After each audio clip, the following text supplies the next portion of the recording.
It's time for a new Clash Mini update. Now this update has a ton of stuff to it. I'm really excited to show you guys. Whether you've been playing Clash Mini for a while or you just want to keep up to date with what's happening. Because I think this update did push things one step closer to global. Okay, I was in Legendary.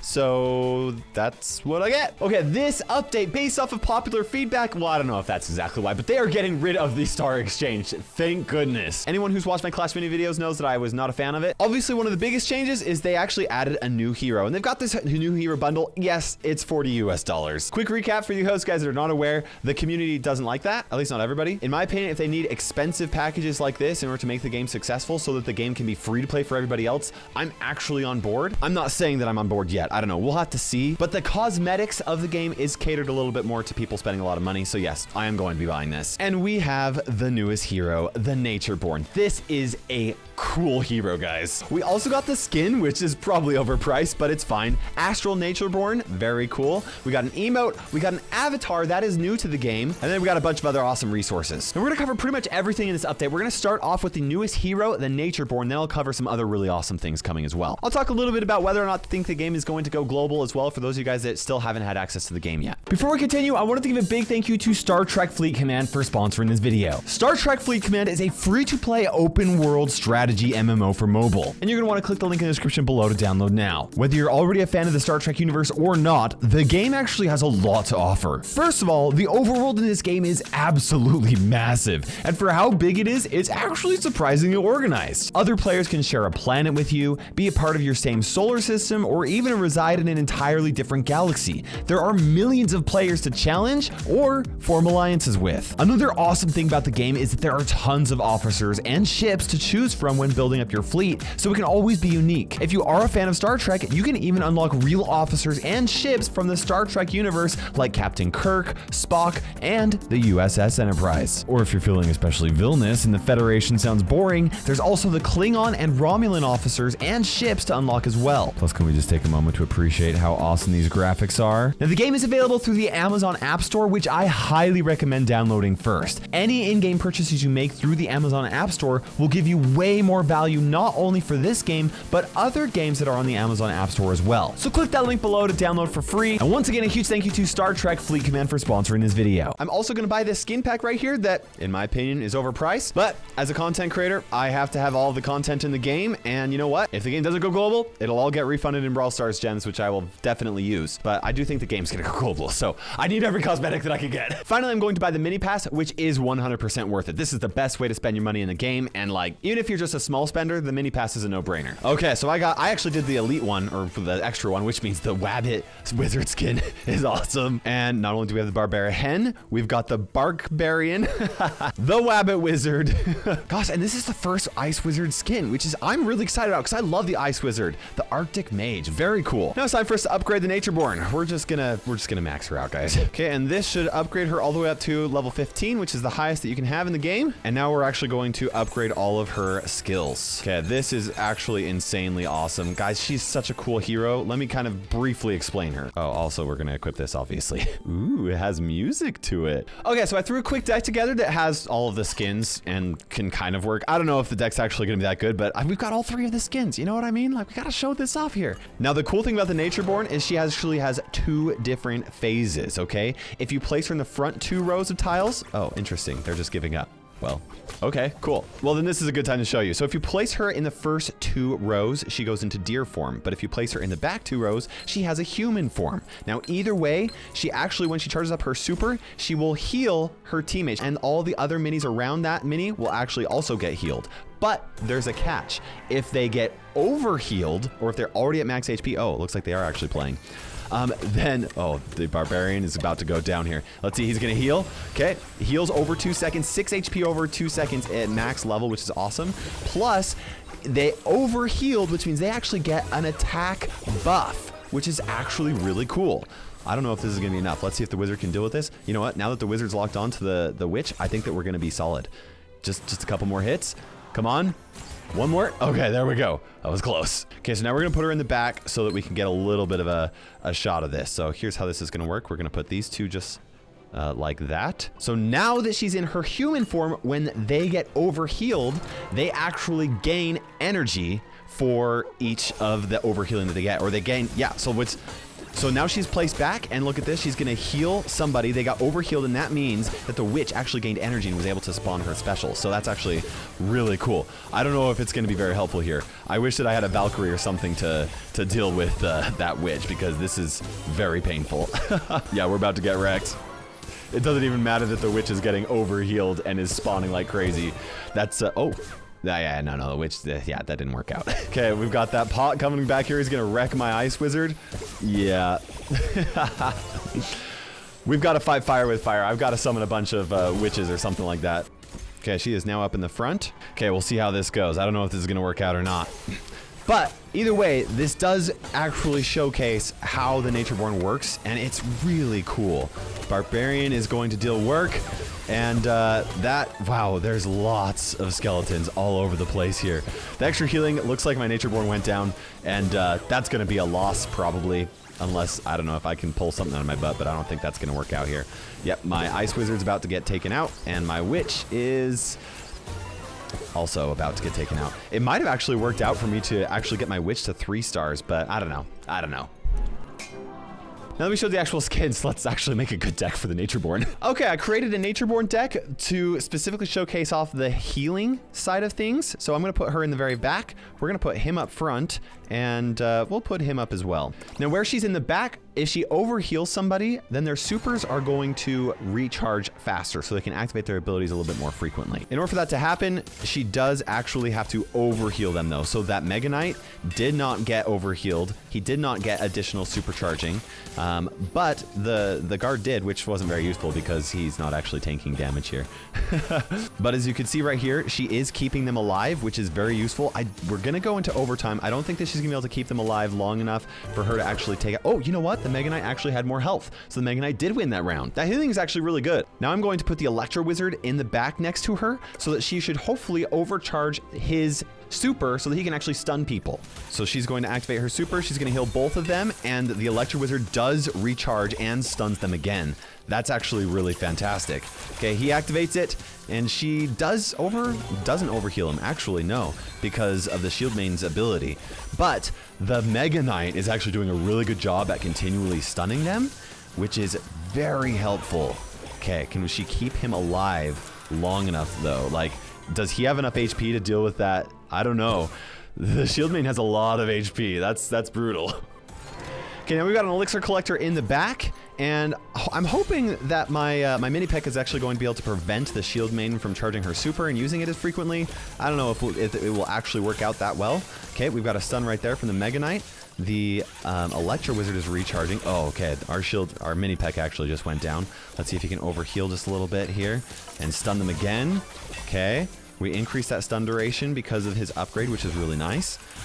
And you know what? This might work here. He's overhealing. Okay, come on. How much HP does that Mega Knight have? It comes down to this again. No, it looks like barely loss again. Ooh. Okay, we did some upgrades here. We're gonna see if this works out. Okay. Okay, the Mini Peck is actually dealing with the Battle Healer, which is fantastic. The Mega Knight's gonna do a massive stun. So is the Electro Wizard. The question is whether or not we can deal enough damage against a Shield Maiden, and I think that we're actually going to be able to here. This is actually working really well. We've only got 6 more seconds left. The Mega Knight keeps on slamming down and just continues to get healed. I think the Mega Knight actually crushed that. That's fantastic. Now our secret special weapon, Heavy Attack from the Mini P.E.K.K.A. Chance to trigger becomes 100% if the target is stunned. This is gonna be fantastic, and we're gonna increase the damage 3-fold. Okay, let's see if this works out like I hope it will. Okay. Mini P.E.K.K.A.'s working on oh, dang it, no. Mini P.E.K.K.A.'s actually gonna go, oh, the slams actually work out perfect. Mini P.E.K.K.A. does go down. The Mega Knight is hopefully going to land another stun. Oh, he actually got stunned himself, so he couldn't do it. Oh no, we're actually going to lose this round. You know what, that's okay though. I do feel like we showcased her person form. The next round, we can actually show off her deer form. Okay, so I created another deck for the deer form, which means that we're going to put the Natureborn near up the front. Ow. Whew. Oh, that's a tough call. I don't want to do it right now, but okay, we'll start with there. We'll start with that. So the deer form is going to actually, when it overheals, it increases the damage of the minis that actually get overhealed. So, oh man, they placed that in the perfect spot. That Valkyrie's actually doing work. Is it gonna matter though? I don't think that it is actually going to matter. Oh, come on, come on. So close. Get rid of the Valkyrie. Okay, cool. I actually think we're good. This is going to be fantastic. So we will need to put the Natureborn near the front, actually. But against the Wave Master is going to be interesting. He really can't do anything against the heals, though. The heals are really fantastic. Okay, I've got her in deer form now. The Wave Master is going to throw the barbarian, the giant skeleton over to there. You know what? The giant skeleton is going to hit that for a really long time and just kind of not deal any damage, so I'm fine with that. It is eventually going to destroy it, though, and that's not the best, but you know what? It's fine. Can the Valkyrie get rid of? Valkyrie, come on, get rid of it, get rid of it. Okay, very good. The bomb's going to explode, and we are actually still kill it. Okay, the sauna did not bring back the other mini. That's really good. Okay, we're doing good now. Okay, the Valkyrie is going to do work on our Dark Goblin and our sauna. That's actually really unfortunate. Okay, the sauna is down. Their Valkyrie is actually like shredding through things, but everybody's getting healed by the healer, and also, oh, that giant skeleton. You know what? Doesn't actually matter. Giant skeleton doesn't deal hardly like any damage at all.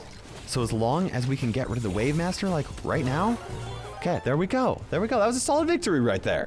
We really, I don't know if we really got to show the overheal, but that's the nice thing is the additional damage just gets stacked and is really fantastic. Okay, there was the Natureborn. Now let's talk about some other things that actually happened in this update. Player icons. Look at this new profile. This actually looks really fantastic. It shows you your favorite your troops, your favorite hero, your favorite mini, and that actually is based off of, I think, play rate. Shows you your total wins and your rumble wins and stuff like that. And on top of that, we now have player avatars. So I obviously unlocked this one today, so I'm going to select it. I mean, if I'm going to be a pay-to-one person, I might as well showcase it. So these little profiles are actually really cool. We also got a new mini that is not going to be available just quite yet, the Bandit, and I'm really excited to show you guys the Bandit. She's really cool. They also did some really cool things to quests. So they have different sections for different types of quests. So special event ones regarding the Natureborn, you know, we got that, you know, play matches with the Natureborn and stuff like that. In fact, I probably should have been checking this out.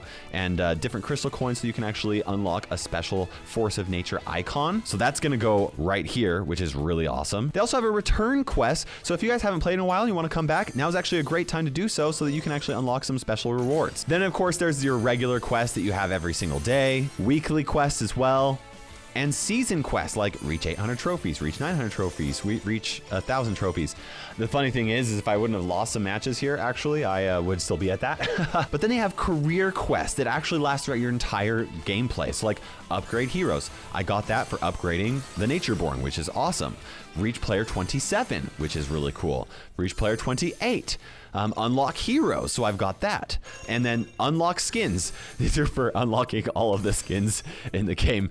I've got a 40 skin jacket, which is kind of funny. They've obviously got a new season pass with all these different rewards and stuff like that. I'm just going to collect all of them. This is just so nice and satisfying seeing all those rewards come up like that. We got 15 remaining. We're just tapping super fast. Get some of those extra crystal coins, that gold, all the ways to upgrade my future heroes and minis. And we actually completed a quest for actually earning gold, so that's nice. We got some crystal coins in here, some new emotes that I'm gonna go ahead and grab. Ooh, this love shot, look at this. This is for the musketeer with the cat skin. The cool thing about this though is they got rid of the gambling aspect from the fun boxes. They completely removed them, so you can just straight up purchase everything. Obviously, if you don't have the money, then don't buy it. That's okay, because guess what? There are people that are spending money on gems like I am, so that you guys can enjoy the game for free. They also did a big rework of some of the way that the resources actually work out, and I don't know 100% how I feel about it quite yet. It seems like there's some mixed reactions to it, but I think what I am most excited for, even more than the Natureborn, even more than the Bandit, are events. Oh, this is so cool. So events take place on a larger board where you actually draft. It's a 6-player draft tournament. They've got a regular draft where you have 1 hero and then 5 minis, but then they have double hero draft where you actually draft 2 heroes and play them with 4 minis. But they also have double hero mega draft where you have 2 heroes and 6 minis. And these all happen as special events. So as I'm recording this right now, the next event starts in 5 days and 4 hours. But it's a 6-player draft tournament, which is really cool. Very exciting. I am very excited to try this out against other players. I'm also really excited about the Bandit, so we'll have to wait for that. I'm actually thinking I'll cover the Bandit and the special events in a future episode, so you guys can check that. But for now, I just want to talk a little bit about global. I feel like this update did add some things that are making the game a little bit better. I don't know how I feel about the daily deals and the resources changing. They did some changes that I don't know how I feel about it just quite yet. Obviously, I spent a lot of money just on today's episode. How do I feel about skins being super overpriced in my opinion? Well, I mean, I think they're overpriced. That kind of says it a little bit. But at the same time, if that's how they actually monetize it so that most people can play free to play, I am okay with that if that's the case. They just have to make sure that the free to play rewards are good enough that they can actually compete somewhat. What I think is most exciting, and the reason why I think that this is a step towards global, is this special event area with the Draft Rumble. I'm really excited to see them experimenting with some new different types of game modes and events like this, because that's what I feel like Clash Mini really needed, is new events. And guess what? Even though they're only showing one new event at a time, they did come out with 3 special events that are very different. I mean, they're kind of the same, but they're also different. 6-player draft, that's different. So I do think that this update is a step towards global. Also, they got rid of the Star Exchange, which I think was just better for the game. And yeah, I do think the game is getting closer to global. I don't think it's quite there yet. They still need to figure out the resources and whether or not what they've changed is good or bad. So I don't know. We'll see what happens. Either way, I do plan on covering the Bandit and the new special event in a future episode. So make sure you guys subscribe for that, and you can check out our other Clash Mini content right here. Let me know in the comment section below whether you've played the new update or you haven't and what you think about it. For now, this is KairosTime ticking by, and we will see you in Clash Mini.